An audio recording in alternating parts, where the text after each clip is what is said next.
Hey there once again, guys and girls. For the last time, this is episode 7 of Adventure Tour for 2013. Today I'll be travelling from Merriwa all the way to my hometown in Canberra to finish off the adventure tour in its entirety. So let's watch the video and enjoy.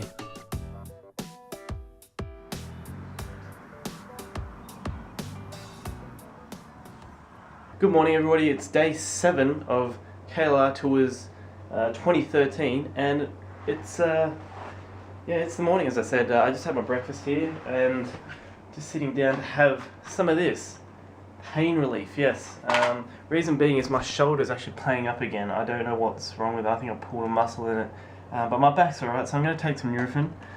Hopefully that'll help me through today.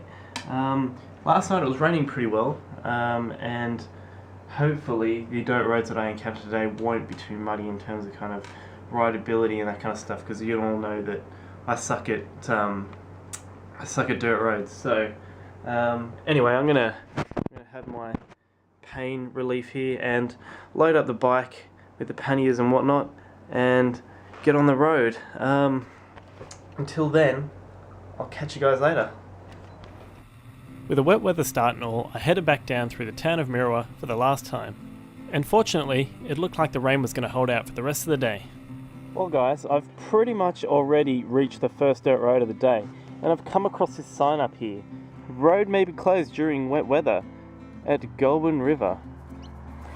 Now, one issue I have is that there has been wet weather and I am going across Goulburn River, which means it may be closed or it may be flooded, but that should be interesting when I come across it. So we're going to keep going anyway, and I'll turn on the camera when I get there, I guess. It wasn't long until I reached the first dirt road, but it looked like the rain from the previous day had soaked it right down to the core. And the road got progressively worse as I rode on. It was slippery in places and I nearly came off a couple of times. It turned out that they were actually maintaining the road, and the combination of loose dirt and heavy rain combined together to make a really slippery concoction. Hey guys, just been riding along this dirt road for a little while now, and I'm pretty close to the end of it, but I just wanted to show you guys something. The road along here hasn't been graded in a while. As you can see, I don't know if it comes out terribly well on the camera, but there is pretty bad corrugation going along. Basically what happens is there's like sections of the road where it's just like, I don't know if it comes out terribly well, but it's like a washboard basically, and it just goes up and down, up and down, up and down, and it makes riding just absolute hell.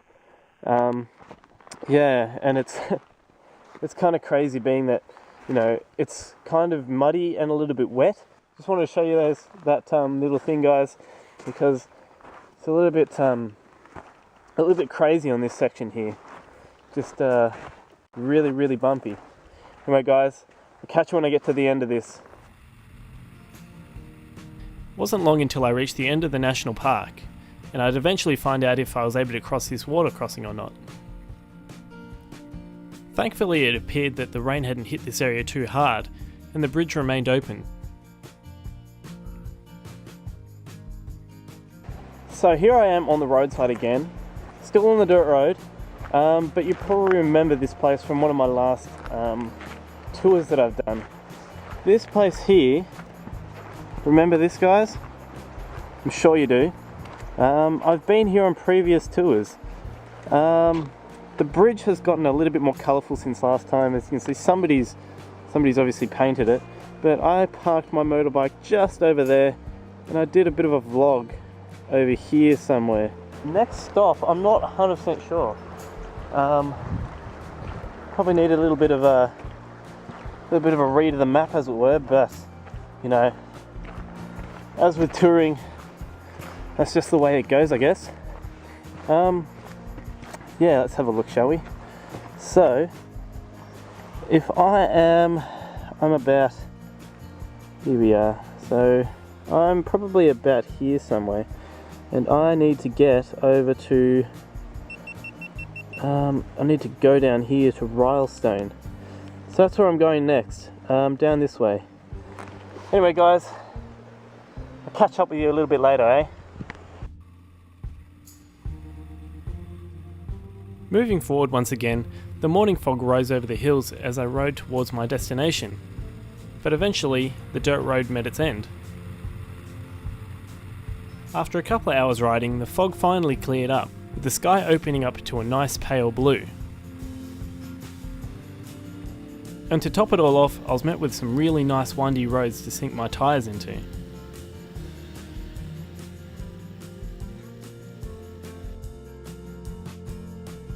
Making my way closer and closer to civilization, I came across some train tracks and eventually a town. Even though I've been through this area many times before, I did feel it necessary to stop on the other side of the town and double check my maps. I don't know how many times I've mentioned this, but either my maps are incorrect or my sense of direction just really sucks. And with a newfound sense of direction, we're off again, heading towards my home and getting pretty close by now. Reaching the next town over, which was Bathurst, I stopped to have some lunch at the local bakery.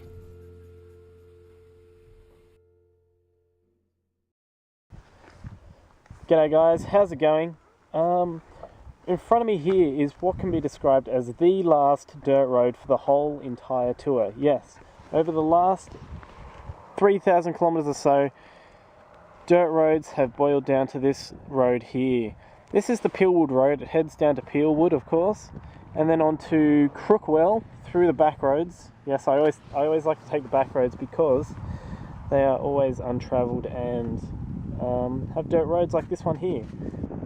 Hopefully it's not too bad. It doesn't look too bad. All the past roads that I've been on haven't been that bad really. In fact, the one this morning, the very first dirt road I did this morning, the one in over the Goulburn National Park, I believe it was a little bit wet, a little bit muddy. It was a little bit crap, but I enjoyed it. For what it was pretty good. It was always an interesting experience. Anyway guys, I'm going to go do this pretty much the last dirt road, and I'll catch you in a little while, I guess. See ya. Riding on the last dirt road of the day was met with mixed emotions. Happiness because I was able to do so many kilometers, but also sadness because I was coming closer to the end of the journey. I find that as a tour goes on, you're met with obstacles that make you want to pack it all up and wish you'd never come. But that's all part of the journey. It's what sets apart the mundane from the adventure. And an adventure becomes memorable because of all the obstacles you've overcome, and not because everything went smoothly as it could. And as the sun set over the horizon, I eventually made it to the town of Gundaroo.